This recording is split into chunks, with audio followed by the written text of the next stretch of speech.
क्या आपने कभी सोचा है कि हमारे आसपास कोई ऐसी ऊर्जा हो सकती है जो न सिर्फ हमें चलाती है बल्कि जिंदगी की बड़ी से बड़ी मुश्किलें, चाहे वो बीमारी हो, रिश्ते हो या करियर, उनका हल भी कर सकती है। आज हम एक ऐसे ही दावे की तह तक जा रहे हैं। जी हाँ, और हमारे पास जो स्रोत है वो है सत्य महेश के YouTube चैनल का एक webinar, Usui reiki webinar, learn what is reiki इसका नाम है। और इसमें जो मुख्य वक्ता हैं महेश चंद सेठ, उनके बारे में बताया गया है कि उन्हें रेकी में कोई 26 साल का अनुभव है। तो आज हम यही देखने वाले हैं कि इस वेबिनार में क्या जानकारी दी गई, मतलब रेकी है क्या आखिर, कैसे काम करती है ऐसा कहा जाता है जी। और इससे क्या फायदे हो सकते हैं जैसा वक्ता दावा करते हैं। और हाँ, वेबिनार में जो लोग शामिल थे उनकी बातचीत पर भी हम थोड़ी नजर डालेंगे। उनके क्या अनुभव रहे। हमारा मकसद यही समझना है कि इस वेबिनार ने रेकी को कैसे दिखाया, उसका क्या दर्शन बताया और उसके असर को कैसे दर्शाया गया। वेबिनार की शुरुआत ही एक बड़े दिलचस्प, बल्कि कहूँ तो चौंकाने वाले विचार से हुई। वक्ता महेश सेठ ने कहा कि जो दुख तकलीफ हम महसूस करते हैं ना, वो असल में हमारी है ही नहीं। उन्होंने तो इसकी तुलना दूसरों के कपड़े पहनने से कर दी। हाँ, ये बात थी। और कहा कि समस्या को समस्या मानना ही सबसे बड़ी समस्या है। जी, ये नजरिया बदलने पर बहुत जोर था। वेबिनार में तर्क ये दिया गया कि जैसे ही हम किसी तकलीफ को अपना मान लेते हैं, हम उसे पकड़ लेते हैं, उसे अपने जीवन का हिस्सा बना लेते हैं। और ये समझाने के लिए उन्होंने लोगों से पूछा भी कि 1 से 10 के स्केल पर आप अपना कष्ट कितना महसूस करते हैं। 10 मतलब सबसे ज्यादा। अच्छा, तो लोगों ने क्या कहा? कई लोगों ने 8, 9, यहाँ तक कि 10 भी कहा। तो वक्ता ने कहा, देखिए आप कितना ज्यादा जुड़ाव महसूस करते हैं अपनी समस्या से। तो इसका मतलब ये हुआ कि पहला कदम है उस समस्या से एक तरह की दूरी बनाना। क्या वेबिनार यही कह रहा था? हाँ, स्रोत का मुख्य संदेश यही लगता है। बात सोच बदलने की है, ये मानने की कि समस्याएं बाहर से आई हैं तो जा भी सकती हैं। उन्होंने एक उदाहरण भी दिया, जैसे आप गलती से किसी और के घर में चले जाएं, हाँ। तो आप फौरन बाहर आ जाते हैं क्योंकि वो आपका घर नहीं। वैसे ही उनका कहना था, कष्ट भी आपका नहीं है, उससे बाहर आ सकते हैं। ये कष्ट आपका नहीं है, ये लाइन तो कई बार दोहराई गई थी वेबिनार में। जी हाँ, ये एक मुख्य टेकअवे था उस हिस्से का। ये नजरिया सोचने लायक है। खैर, अब आते हैं उस चीज पर जिसका जिक्र हो रहा है, रेकी। वक्ता ने इसे कैसे समझाया? क्या है ये रेकी? वेबिनार में रेकी को प्राण ऊर्जा कहा गया, या अंग्रेजी में यूनिवर्सल लाइफ फोर्स एनर्जी, मतलब ब्रह्मांड की जीवन ऊर्जा। वक्ता ने इसकी तुलना की हवा से या बिजली से, कि जैसे वो अदृश्य हैं पर हर जगह हैं और जिंदगी के लिए जरूरी हैं। अच्छा। वैसे ही ये रेकी ऊर्जा है। उनका कहना था कि यही ऊर्जा हमारे तन, मन, आत्मा सबको चलाती है। और इसका कोई इतिहास वगैरह कहाँ से आई है?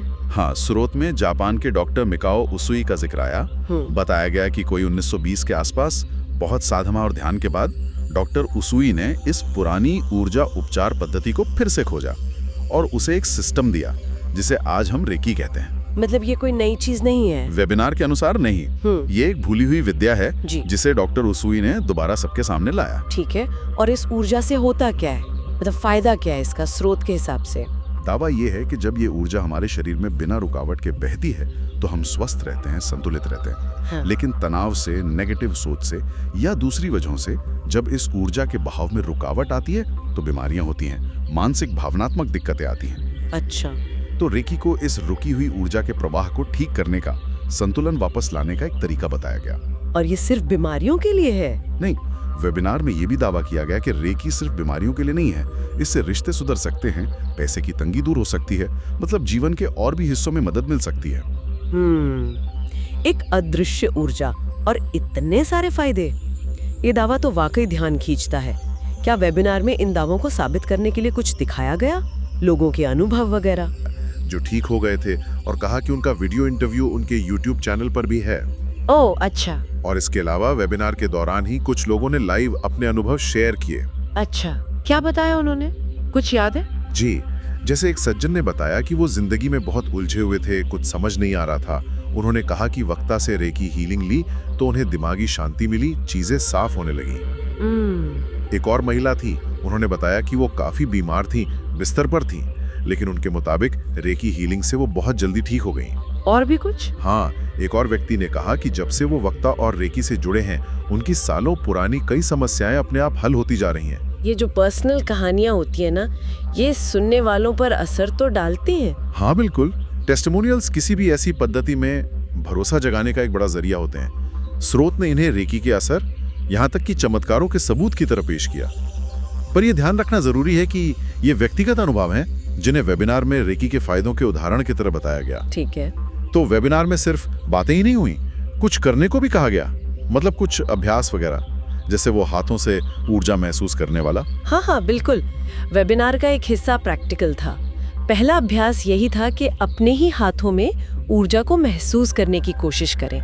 इसमें कुछ आसान सी कसरत थी, जैसे उंगलियों को चटकाना, हथेलियों को रगड़ना, जिसे वक्ता ने कहा शरीर की बैटरी चार्ज करना। अच्छा, बैटरी चार्ज करना। फिर उसके बाद लोगों से कहा गया कि अपनी हथेलियों को कुछ इंच दूर आमने सामने रखें और ध्यान दें कि बीच में कुछ महसूस हो रहा है क्या, कोई सनसनाहट, गर्माहट, खिंचाव, कुछ भी। इसी को ऊर्जा महसूस करना बताया गया। और फिर इस महसूस की हुई ऊर्जा का क्या करना था? अगला स्टेप था कि इस ऊर्जा को एक बॉल जैसा सोचें और उसे शरीर के उस हिस्से पर भेजें जहां कोई दर्द या तकलीफ हो। और इसके साथ एक इरादा जोड़ने पर बहुत जोर था, इंटेंशन जिसे कहते हैं, मतलब एक साफ निर्देश या दुआ। इरादा? किस तरह का इरादा? कोई उदाहरण दिया? हाँ, दिया था। जैसे अगर किसी के घुटने में दर्द है तो इरादा हो सकता है मेरे घुटने का दर्द ठीक हो रहा है, या ये ऊर्जा मेरे घुटने को ठीक कर रही है। अगर कोई टेंशन में है तो इरादा हो सकता है मेरे मन में जो ये तनाव है ये दूर हो रहा है। वक्ता ने खुद भी अपने दिल पर हाथ रखकर ऊर्जा भेजकर दिखाया, हालांकि उन्होंने कहा कि उन्हें कोई दिक्कत नहीं है, ये बस दिखाने के लिए है। और इसका नतीजा क्या निकला? क्या लोगों ने कुछ महसूस किया? चैट में कुछ आया? हाँ, ये बड़ा इंटरेस्टिंग था। वेबिनार की चैट में कुछ लोगों ने तुरंत लिखा। किसी ने कहा दर्द में 10% आराम है, किसी ने 20%। सच में? हाँ, और कुछ ने तो 50% तक आराम मिलने का दावा किया, बस कुछ मिनट के इस अभ्यास के बाद। सिर्फ कुछ मिनट में 50% तक आराम? कमाल है, ये तो काफी चौंकाने वाला दावा है। जी, स्रोत इसे रेकी ऊर्जा के तुरंत असर के सबूत की तरह पेश कर रहा था। क्या कोई और अभ्यास भी था इसके अलावा? हाँ, एक और था, उसे वाटर चार्जिंग कहा गया। इसमें लोगों से कहा गया कि एक ग्लास या बोतल में पानी लें और उसे दोनों हाथों के बीच में पकड़ें, और ये भी कहा कि चप्पलें उतार दें, पैर जमीन पर रखें ताकि धरती से ऊर्जा मिल सके, ऐसा बताया गया। अच्छा, धरती से ऊर्जा। फिर पानी के साथ क्या करना था? फिर वही इरादे का इस्तेमाल। लोगों से कहा गया कि मन में या धीरे धीरे बोलकर ये निर्देश दें कि उनके हाथों से ऊर्जा निकलकर पानी में जा रही है और उसे चार्ज कर रही है, पवित्र कर रही है, शुद्ध कर रही है। वाक्य था, इस पानी को चार्ज करो, पवित्र करो, शुद्ध करो।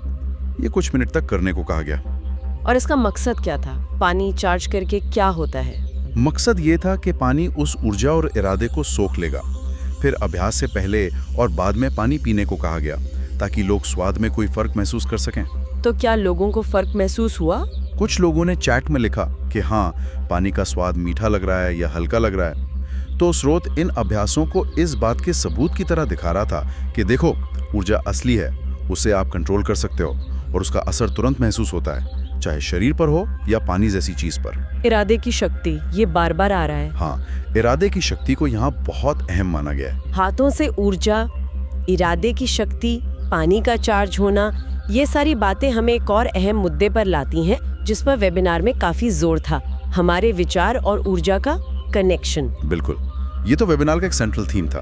वक्ता ने कहा कि हमारे विचार सिर्फ ख्याल नहीं है, उनमें एनर्जी होती है। उन्होंने क्वांटम साइंस का भी हवाला दिया, कहा कि आजकल साइंस भी मानती है कि फंडामेंटल लेवल पर सब कुछ एनर्जी ही है। अच्छा। हाँ, हालांकि इसका कोई बहुत गहरा वैज्ञानिक ब्यौरा वेबिनार में नहीं दिया गया। इससे बस इस बात पर जोर देने के लिए इस्तेमाल किया गया कि हमारे विचार हमारी ऊर्जा को प्रभावित करते हैं। तो स्रोत का तर्क क्या था? कैसे प्रभावित करते हैं विचार ऊर्जा को? तर्क ये था कि हम जैसे विचार रखते हैं वैसी ऊर्जा हम बनाते भी हैं और अपनी तरफ खींचते भी हैं। अगर हम लगातार अपनी बीमारी या मुश्किलों के बारे में सोचते रहें, हाय मुझे ये क्यों हो गया, ये कब ठीक होगा, मैं तो बहुत परेशान हूँ, तो हम अनजाने में उस नेगेटिव हालत को और पक्का करते हैं। और इसके उलट अगर हम पॉजिटिव सोचें, जैसे वक्ता ने एक वाक्य सुझाया, मैं हर पल स्वस्थ होता जा रहा हूँ, तो हम हीलिंग और पॉजिटिविटी की ऊर्जा को अपनी तरफ खींचते हैं। पॉजिटिव सोच और जो एफर्मेशंस होते हैं उन पर बहुत जोर दिया गया। इस बात को समझाने के लिए कोई कहानी वगैरह भी थी क्या? हाँ, एक छोटी सी कहानी सुनाई थी पर काफी असरदार थी। एक पिता ने मरते समय अपने बेटे को एक अंगूठी दी।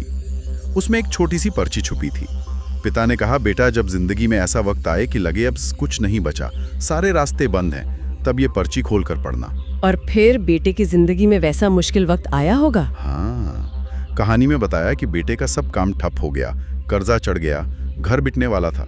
वो बिल्कुल निराश हो गया, टूट गया। तब उसे पिता की वो अंगूठी और पर्ची याद आई। उसने कांपते हाथों से वो पर्ची खोली।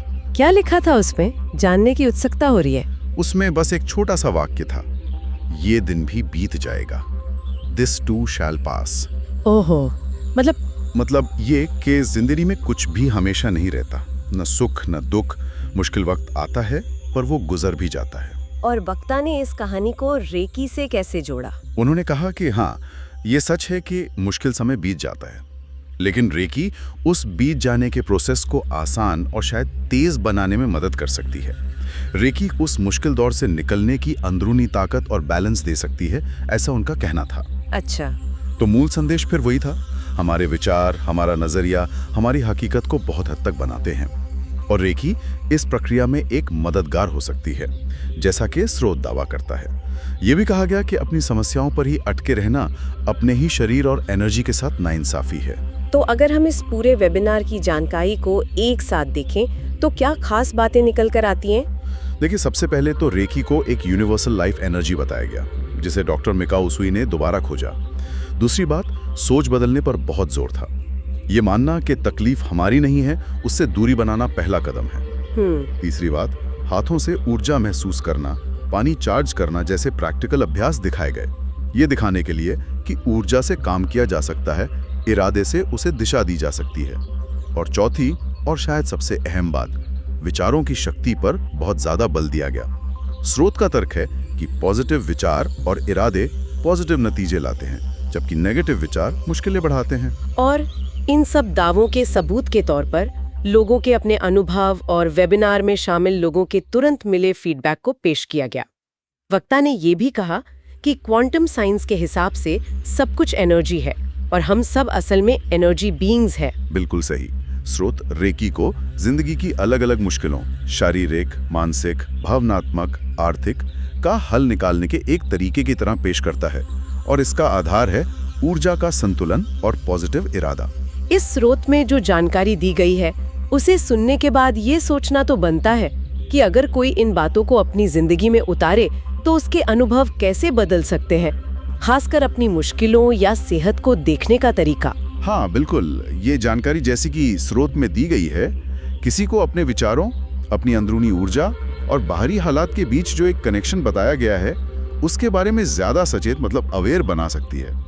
ये सवाल उठता है कि हमारी दिमागी हालत का हमारी शारीरिक और बाहरी दुनिया पर कितना गहरा असर हो सकता है, जैसा कि इस वेबिनार में दावा किया गया है। वेबिनार में ये बात बार बार आई कि हम सिर्फ ये शरीर नहीं बल्कि एनर्जी बीइंग्स हैं और हमारे विचार हमारी रियलिटी बनाते हैं। तो यहाँ सोचने के लिए एक बिंदु है। अगर कोई इंसान सचमुच इस नजरिए को पूरी तरह अपना ले, जैसा वक्ता महेश सेठ सुझा रहे हैं, यानी खुद को मुख्य रूप से एक एनर्जी वाला प्राणी समझना और अपने विचारों को जानबूझकर पॉजिटिव और हीलिंग पर फोकस रखना, तो उसके जीवन के अनुभव में उसकी जो कथित रियलिटी है उसमें क्या और किस तरह के बदलाव आ सकते हैं, ये एक ऐसा सवाल है जिस पर शायद आगे सोचा जा सकता है या खुद अनुभव करके देखा जा सकता है।